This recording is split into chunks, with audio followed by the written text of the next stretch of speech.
kind introduction. I'm very pleased. And I want to thank Professor Kamal for inviting me. And I usually give my apologies because I don't use PowerPoint. So if the people who like to take photos of PowerPoint, I apologize to you. But I'll just speak to you, and there'll be no distraction. And I'm quite happy for you to ask me questions at the end. So I'll speak for about 40 minutes, and I hope that we can have a discussion after that. So this afternoon, my talk is on auditory verbal hallucinations. And what I intend to do is to talk a little bit about hallucinations in general, and then to say a little bit more about auditory verbal hallucinations that we all recognize and know about in psychiatry. And then at the end, I'll say one or two tantalizing things about the kind of thinking, the kind of modern way of thinking of how these hallucinatory experiences occur. And the reason for doing that is I want to focus on visual hallucinations and musical hallucinations. I'm not going to say very much about them, but I'm just going to introduce that to start to give us an idea of, if you were to come back in about 5 years' time, the sort of things that we might be saying about how these experiences are generated. So that's my plan of action. Firstly, I need to just remind us, if we needed reminding, that psychopathology is the basic fundamental subject discipline in psychiatry. You couldn't do anything else in psychiatry. You couldn't do clinical psychiatry, you couldn't do psychopharmacology, you couldn't do psychotherapy, you couldn't do neuroimaging if you didn't get your psychopathology right. So psychopathology is the basic subject that we all ought to be doing. And I emphasize that really to make the point that in contemporary psychiatry all over the world, there's a kind of fixation with the DSM kind of way of thinking, that young psychiatrists are preoccupied with filling a form in. They're preoccupied with looking at little bits of information that the patient has given them, because they have been told that they should look for certain things in order to come to a diagnosis. And therefore, there's a kind of undermining of the real subject of psychopathology, which is the need to attend and to listen to the patient and to try to understand them properly. So that's the first thing to say, that this discussion we're having, which is just talking about hallucinations, is a kind of reintroduction of the incredible importance of psychopathology to psychiatrists. So what is a hallucination? And we all know what it is. And I always think when I'm doing these talks that the beauty of them is that everybody in the room knows the answers. Everybody, because you couldn't be a psychiatrist without having some proper understanding of psychopathology of hallucinations. So we all know it. But what is enriching, I hope, is that you will discover at the end of 40 minutes that even though you thought you knew about hallucinations, actually you didn't know very much. And that, for me, is the pleasure, that you rediscover how wonderful the subject is, how incredible it is, and how it's not just a definition, so that you have to get a real grasp of what psychopathology is about. So a hallucination, the definition is straightforward. It is a perception without an object, or sometimes it's said to be a perception without a stimulus. So that's what it is. Very simple. And as you all know, it can occur in any modality, and I'll come to that in a minute. But very, very rarely are people discuss what is a perception. You know, there are very few people, they're psychiatrists, they know the definition, perception without an object. But if you were to ask them what is a perception, they have no idea what a perception is.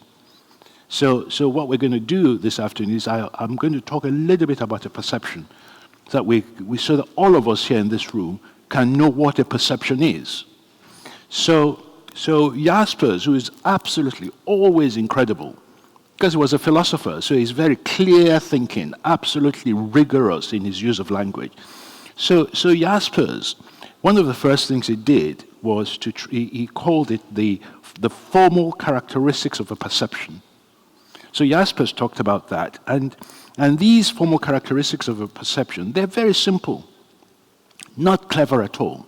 It's just that because he's so clever, he can discover something which is so commonsensical and so obvious.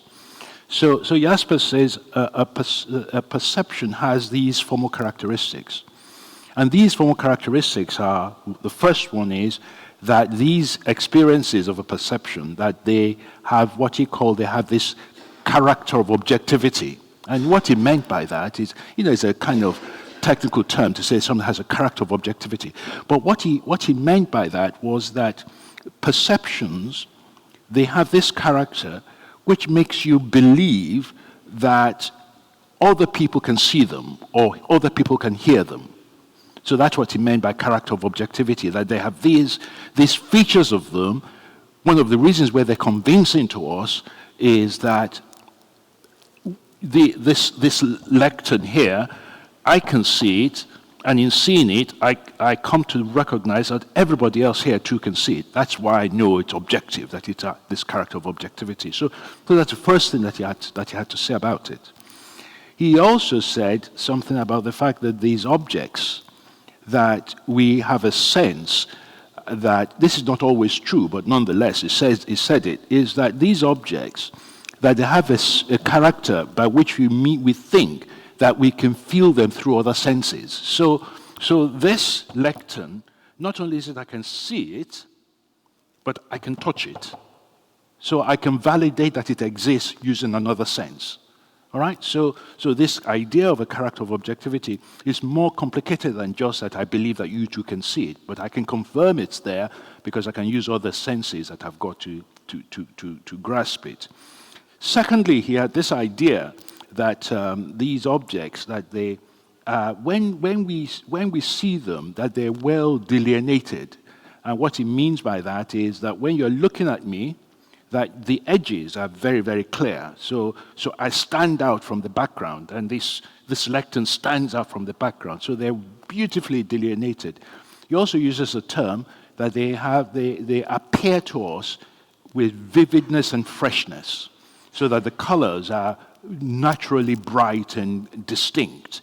And then there's this idea that they are persistent, so that when you look at that lectern, as you're looking at it, it doesn't start to disappear. So it is there, it is consistently there.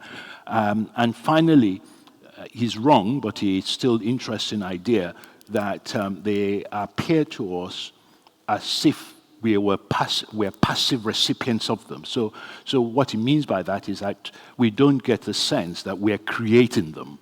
So when you look at this lectern, you don't think that you've created it. What is actually happening is you feel as if you're a passive recipient of the information. So he had all these wonderful characteristics, and the last one is this idea that these objects, that they appear to us to be what he called in external objective space. And so these characteristics, these formal characteristics which I've just told you, that's what Jaspers' work was, to try to get us to get a sense of what it means to have a perception. But it's not an academic venture. So those characteristics I've just told you, they're exactly the same characteristics that all psychiatrists use when they're assessing somebody in order to determine whether they've got a hallucination or not. So what Jaspers was saying was these formal characteristics exist, but when you've got a hallucination, there is no object, but the characters are still there, the formal characters are still there. So a psychiatrist, a trainee psychiatrist usually, or a medical student, they're taught to ask the patient who is hearing a voice, for example, when you hear that voice, is that voice coming from outside? All right? So that's that wonderful question which all psychiatrists ask. And the reason you're asking that question is you may not have known it, and I'm telling you today, is that because Jaspers says a formal characteristic of a perception is that it occurs in external objective space. All right? So when you ask that question, what you're doing is you're doing the hard work that Jaspers already predicted that you should do, which is to confirm that the experiences are coming from external space. The psychiatrist will also ask the patient, do you ever feel as if you can change it? In other words, are you creating that yourself? You know, when you hear that voice, do you feel you can stop it? Or do you have any sense that you could make it go away? And of course, the patients will tell you that they're a passive recipient of the experience, that they cannot alter it or change it in any way at all. So again, you can see that when you're doing your clinical inquiry, what you're doing is you're just following the schema that Jaspers created in 1923. And you would also ask, very, very common to ask a medical student to say, and when you hear that voice, can you hear it as clearly as you're hearing my voice now? Which is, again, is that beautiful thing that Jasper says, that the experience has this fullness and freshness about it, which is what, when you make those inquiries, that's what you're doing. So that's one way of thinking of what a perception is. That a perception has these formal characteristics which I've just listed. The other thing, which is very important, which is very rarely taught, is to make a distinction between a perception and a sensation. So we never, ever, I have never heard anybody train a junior doctor, apart from myself, to say, what is the difference between a sensation and a perception? Right, so, and there's a difference between the sensation and the perception. And the best way, the best example of how to understand the distinction between a sensation and a perception is Oliver Sacks. Oliver Sacks, short, you know how Oliver Sacks was sadly passed away. He had all these wonderful ways of writing vignettes, very, very short clinical accounts, which illustrates important principles for all of us. So one of the things that Oliver Sacks does is in a story about a man called Virgil, who was a man who had congenital cataracts. And then he had the cataracts treated as an adult. And it's a brilliant, absolutely brilliant case, because it shows you the difference between the sensation and the perception. So after he'd had the operation, Oliver Sacks visits him in hospital. And Oliver Sacks asks him, what can he see? Because he's seen for the first time. And he says, what can you see? And the man says to him, and you should read it, Oliver Sacks is a better storyteller than I am. And Oliver Sacks, the guy says to Oliver Sacks, I don't know what I can see.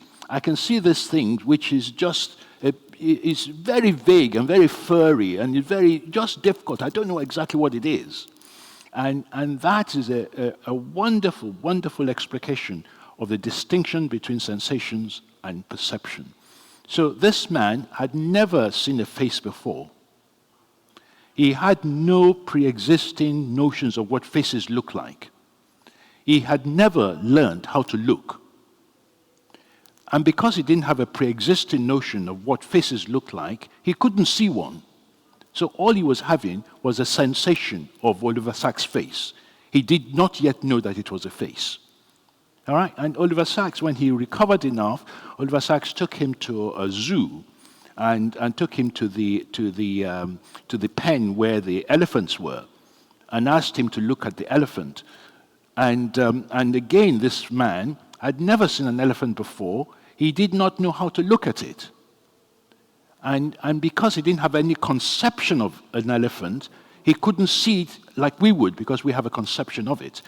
So it's a long-winded story. It's a long-winded way of telling you, reminding you that a perception it's top-down, whereas a sensation is bottom-up. All right, that's the difference between them, that a perception has concepts involved, that the forebrain is involved in it, the cortex is involved in it, and you learn how to do it. And just again, just to remind you of these wonderful things that we all know but we never think about, that culture informs how you look. You know, it's not God-given how you look. You know, so you know, of course, that if you are born into a Roman tradition of writing, and you write from left to right, when you scan a picture, and they've done all the studies, you scan a picture from the left and work your way. And if you're born into a culture where you're writing from right to left, your brain does the same. Your brain scans pictures that way. And if you happen to be born in the Far East, in China or in Japan, where you can write up to down, or you can write however you want. The brain works completely differently, which is it's an interesting way of just reminding us that your social cultural context determines how your brain works and determines how you analyze a picture and so on. Anyway, so I hope what I've done is to remind us of what the definition of a hallucination is, and secondly, that I'll help you to make the difference, to make a distinction between a sensation and a hallucination.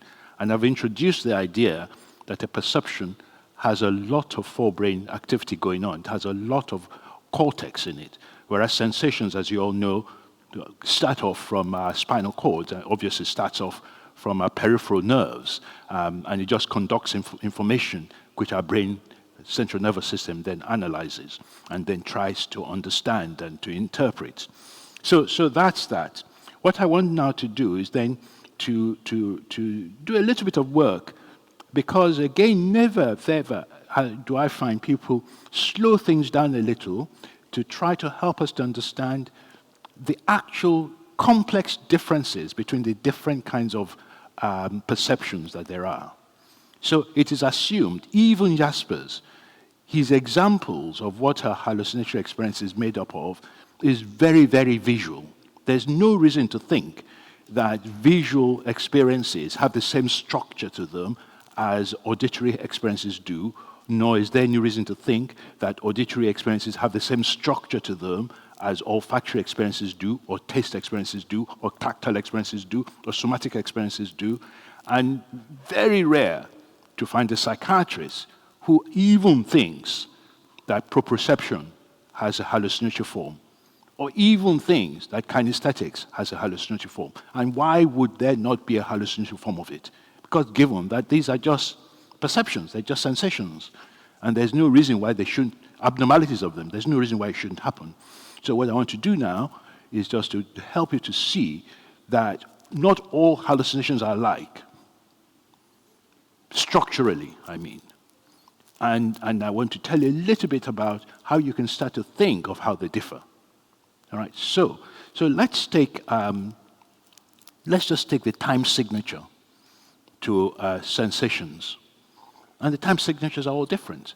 So look at vision, which is the example that Jaspers uses for his idea that these experiences are, that they are persistent and that they're there, or whether we like it or not, and that we can't influence them. And just take that example and think of you're listening to me. And you're listening to me. The minute I've said, in fact, the microsecond that I've said a word, it's gone. So the time signature on audition, completely different. Totally different from the time signature on that. They're just different.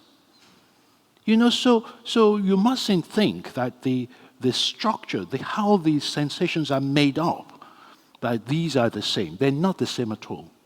They're all very different. The other thing that Jaspers talks about, which I've already talked about this afternoon, is this idea that the hallucinatory experience occurs in external objective space. Right? And of course that works wonderfully. It works for vision. It works for audition. But would you want to tell me that when I have got a somatic hallucination, I've got a tactile hallucination,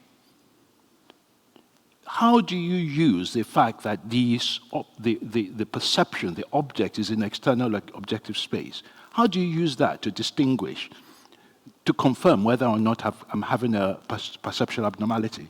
You can't do that because my tactile experience is on my skin, even though my skin is external objective space, but it's a completely different structure. All right? So please, please, please remember that these experiences, they are not all the same.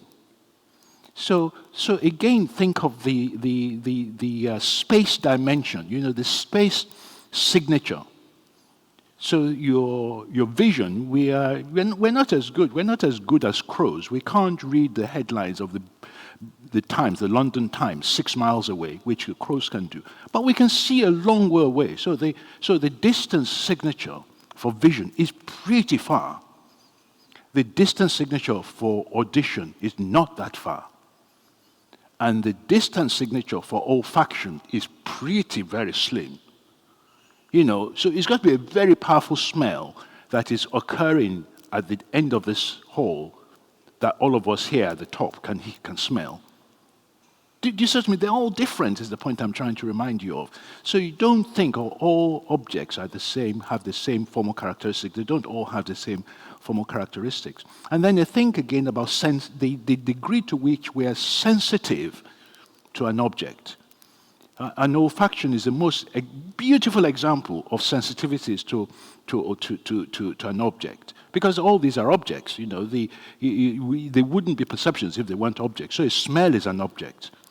It's a chemical object. So when you think of a smell, if I say I can smell something, and you say you can't smell it, doesn't mean that there's nothing to be smelled. I hope you take the point I'm making. If I say I can smell something, because we're all variably sensitive, whereas if I say I can see something, and everybody here says they can't see it, there's no dispute. The thing doesn't exist. But if I say I can smell something, and you say you can't smell it, you're not going to outvote me or anything like that, because it may be that you're not sensitive to the smell. So again, the sensitivity to the object differs, for the different kind of objects that we're looking at. So that's just to alert you to these differences, so that when you, how shall we say it, when you're thinking of a patient, the ways you approach them and the conclusions you draw from what they say has to be determined in the context of what the object it is that you're discussing with them. And then one final work I want to do before I move on to talk about auditory verbal hallucinations per se. So the other kind of work I want to do is the amount of information that we gather from audition. I went many years ago, almost 20 years ago. I went on a safari to Tanzania, to the Serengeti, and our guide, was very, very proud to tell us that, I forget which animals they were, that these animals, the male animals can tell whether the female is, whether she's pregnant or not, or whether she's had a baby before, just by smell. How incredible they were, how terribly different from us humans they were. And I thought, you don't understand humans at all. Humans, the voice, what the information you can extract from a voice, it is incredible. You can tell, is it a man or a woman? You can tell how old they are. You can tell whether they're a child or not. You can tell how far they are. You can tell whether they're walking towards you. You can tell whether they're walking away from you. So that, I talk about that because you never get a psychiatrist engage with a patient over the voice, the quality of the voice. Is it a voice that you know very well? Is it a man? How old is a man? Is he walking towards you? Is he walking away? If he's always the same distance from you, how can it be a person? Do you see what I mean? Because you're using that. When my bedroom is on the first floor of our house, and we live on a busy road. On Friday, people go to the pubs. And you can tell from our bedroom whether they're coming from the pubs. You can tell whether they're going to the pub as they're speaking to one another, because the voice approaches you from a shorter distance, because the end of the road is shorter, and our road ends up on the high street, and that bit is longer. So you tell a lot just by listening. And the patients are doing that to the voices they hear. All the time, they're analyzing it. And sometimes it is so extraordinary. They have a picture, a visual picture of the person, even though they've never seen them, just by listening to their voices. All right? So please take an interest in what the patient's experience is. Talk to them. Be properly interested. Don't just ask about the voices because you want to do some boring work of whether it's a third or second or or command hallucination. Take a proper interest in the voice. Is it a man or not? How old would this man be? How can you tell the age of this person? Have you heard this sort of voice before? Is there a particular characteristic to the voice that tells you it's the same one? So take a proper interest. And when you take a proper interest, they tell you all sorts of things that you didn't know existed. In fact, you then realize that they've got other psychopathology, which is even more interesting to you.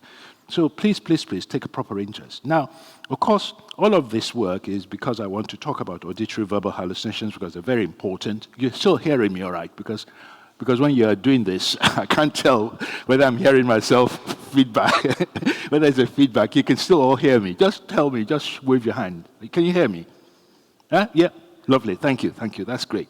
It's a funny thing when you're, when you're using microphone and of course, I'm talking about that because, of course, it's important about auditory verbal hallucinations, So we'll get to that in a minute. It's exactly the same because one of the problems the patients have is they no longer know that it's their own voice, and they're very problematic. Anyway, let's come to the auditory verbal hallucinations. So we all know what it is. And it's not just an auditory hallucination, because as you know, an auditory hallucination could be a noise, it could be music, but we are today interested in verbal hallucination, auditory verbal hallucinations. And us psychiatrists, we are preoccupied with whether it's a third-person auditory hallucination, whether it's a second-person auditory hallucination, whether or not it is a command hallucination, and we are correctly interested in these matters. So let's take a third-person auditory hallucination, and it's of interest to us because we've been told by Schneider that if you've got a third-person auditory hallucination, it's a first-rank symptom of schizophrenia, and if we can find that you haven't got epilepsy, you haven't got a brain injury, then we are almost certain that your condition is schizophrenia. So that's why third-person auditory hallucinations matter to us psychiatrists. And the third-person auditory hallucination is exactly what it says it is. It's a hallucinatory experience where where the patient hears themselves being referred to as he or she, or by name. All right? So that's why they're third-person auditory hallucinations, because they take the form of the third person, which is he or she, in the English. So that's why they're third-person auditory hallucinations. But nobody asked the question, why third-person auditory hallucinations? Is there something particularly interesting about third-person auditory hallucinations? Because it could be that these things that we call a third-person auditory hallucination, that all they are is they're complex auditory hallucination, complex auditory verbal hallucination, because they're long sentences, so the syntax is different. Not just because they use he or she, but because what the patient hears is a complex sentence. So the sentence is, he's walking down the street. She's going to sit down now. She's wearing a green dress today. She's going to go into Marks and Spencer's. So what the patient hears is a complex sentence, which just happens to have he or she, happens to be in the third person. So that's one way of thinking of it. But nobody asked that question because psychiatrists just take what they've been fed and just accept it without any kind of worry about where that might come from. But it's important to try to start to ask ourselves the question, is there something unusual about that structure? Is that telling us something about how the brain works? Is that telling us something about where the abnormalities are in the brain, rather than just accept that that's just because patients with schizophrenia hear voices like that? So it's interesting to, if you've got children, young children, you're likely to, well, I wasn't aware of it when I had my own children. Now that I've got grandchildren, I'm aware of their parents, my children, talking about their children. So it's not uncommon at all to hear my daughter speak about her child that he's not been behaving very well. He no longer likes going to school. All right? So that structure is a very interesting structure. It's one of the first structures, syntactical structure, that we hear from our own parents when they're referring to us. So the task that I set the young people in this room is then to ask yourself whether that structure that the patients in schizophrenia hear, whether it devolves back down to a developmental stage in how the brain works. So I don't have the answer to it, but I'm just reminding you that that structure is not unusual at all in a normal household where a mother or a father refers to their own child. And it's probably the first time that the child hears themselves being talked about. So the child is being objectified, in other words. So that's the first thing to say there. And then you think of a command hallucination. So in order to talk about a command hallucination, what I need to do is to tell you a little bit about the differences between private speech and internal speech.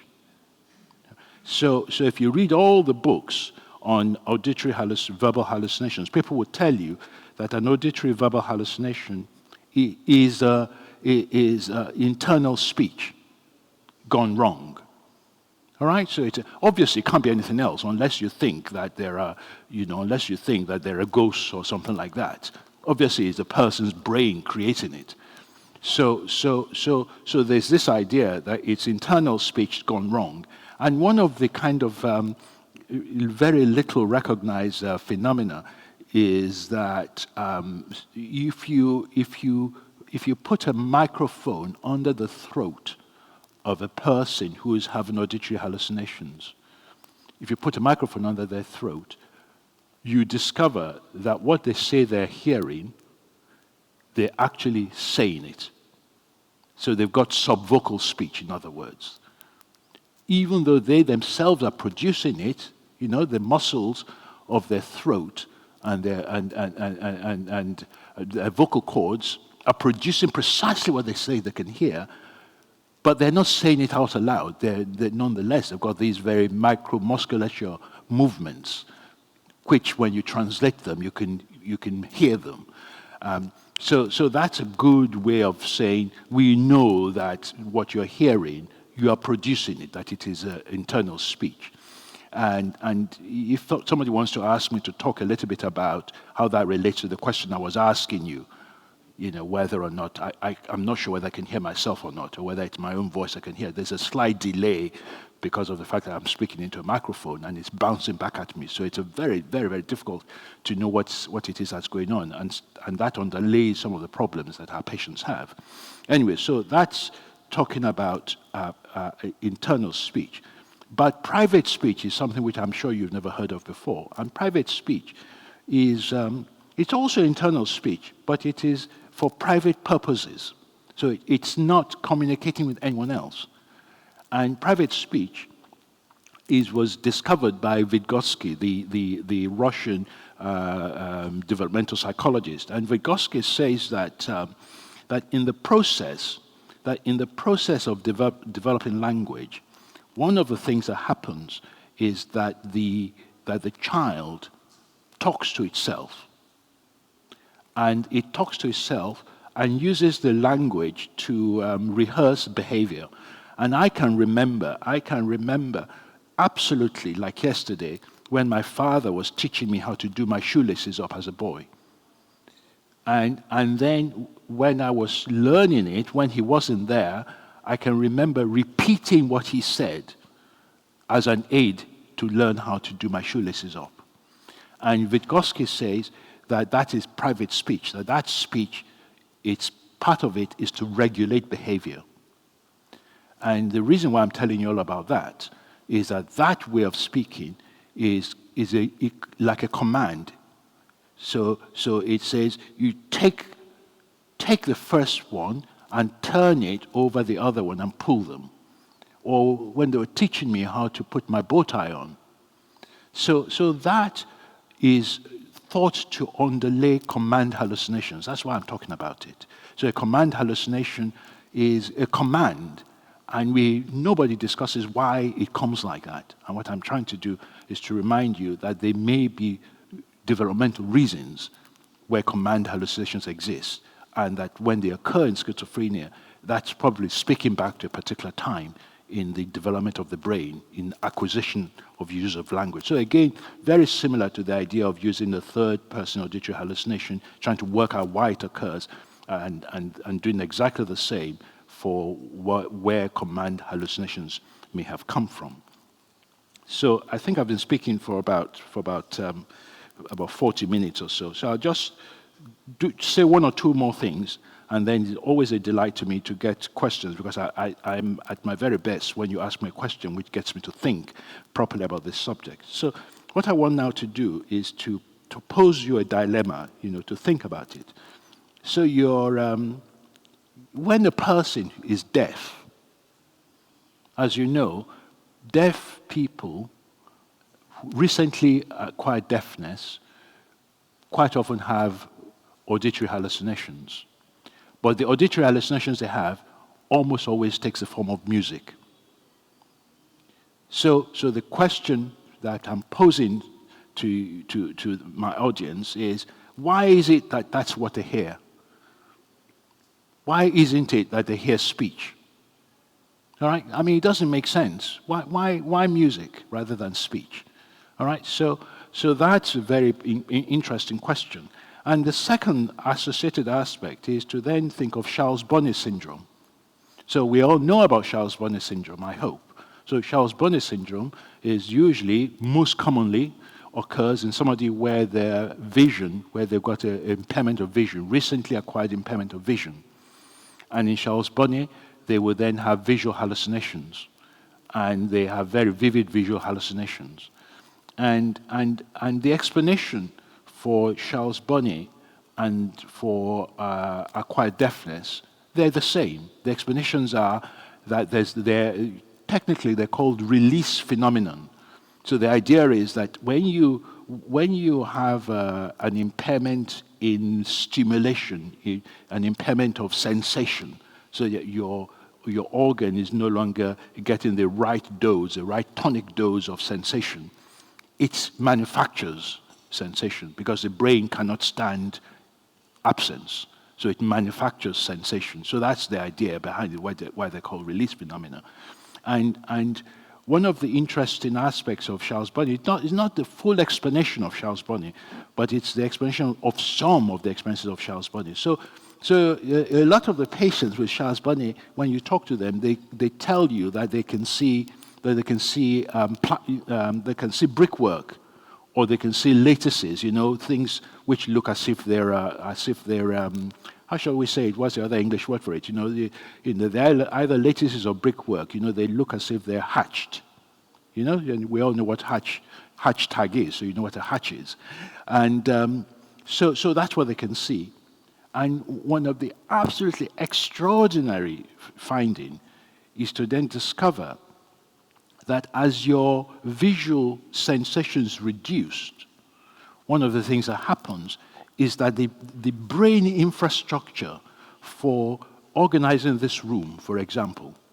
So you may never have thought of it, that I need to be able to tell who is sitting over there and who is sitting over here, and that the brain has a grid. It has a grid where it puts all the objects in front of me. And that grid assists me when I move my head, and that same grid gives me a sense of the distances between the objects in my visual field. Because the more I move them, the grid allows me to calculate how far you are from one another.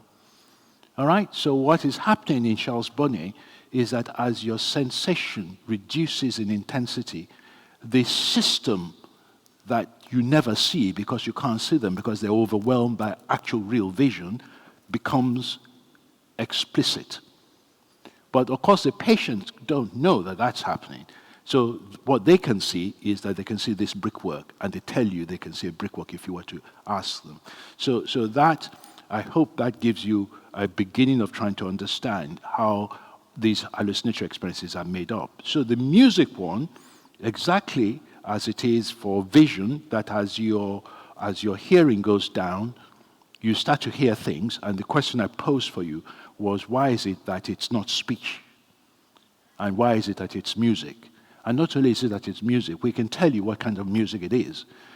So we know, for example, that it's likely to be, there's a cohort effect. So we know that the music that people hear, if it's popular music, it's music which they heard when they were young. So there's memory involved, is another point I want to make with that. So memory is involved in hallucinatory experiences. Secondly, we know that they're likely to be very, very simple thematic music. So they're usually national anthems or something of that sort, which is very simple to remember. And the current thinking is that it is music because when you hear a noise, which is just a note, music is more predictable than speech. So the brain can do a quick calculation of what note is likely to follow. Because all of us, when you listen to popular music, without knowing the music before, you can make a prediction how it's going to go because our brain just knows how music works. So the reason why it's music rather than speech is that speech is harder to predict than music. That just with a single note, you can predict the following note. And that's why it's music that's heard rather than that it's a speech that's heard. So to conclude that section of my talk, what I hope I've done there is to start to say there's a lot of work to be done on how these experiences are generated. And some of the work to be done tells us there's a memory component to perception. And we knew that already because I told you that at the very, very beginning, that perception, the perceptual world, involves expectation, and expectation is informed by memory. All right, that's just common sense, So I told you that the very, very first thing I said is that perception is not sensation, and perception is the forebrain, the cortex, imposing structure, and that structure that it imposes has to come from memory. It has to come from learning or cultural expectations and so on. So that's the first thing I said. Second thing, which I've hinted at but not said properly, is that there's a lot of prediction going on in human life. A lot of prediction. So you are predicting all the time, and you're predicting on the basis of very fragmented bits of information. And that prediction, the technical word for it is positive predictive error. So if you're interested in this area of psychiatry, which is, the very, very modern area of psychiatry, the influence of positive predictive error, a statistical method that the brain uses to determine how the world is, and to clarify the world for us so that you see a face and the brain quickly tells you who it is. And it's only when it gets it wrong that you start to think that that's not the person, because you've known this person at work, and then you suddenly see them in a shop, and your brain predicts that it ought to be the person you know from work, but it's only somebody who looks like them. So there's a lot of prediction going on and how the brain sums up the world for us. And as you know yourself, my classical example is that you look at that cup, and you're looking at the top of it. And depending on where you are, it is impossible that it's a circle, the top of it. You have for it to be a circle, you have to be looking at it like that. So you have it like that, and it's almost always an oval. But your brain tells you it's a circle, even though factually speaking, it's an oval. So that's just to remind us, that's my way of reminding us of how much work the brain is doing, how much prediction the brain is doing, how much illusion the brain is doing in order to get us to be able to manipulate the world that we inhabit. So in summary, I hope what I've done is to take a very, very simple subject like auditory verbal hallucinations, which everybody in this room knows about already, and hope that I've told you things about it that you didn't know existed. And if I have, then I'm very, very pleased and satisfied. So thank you for your patience and for listening.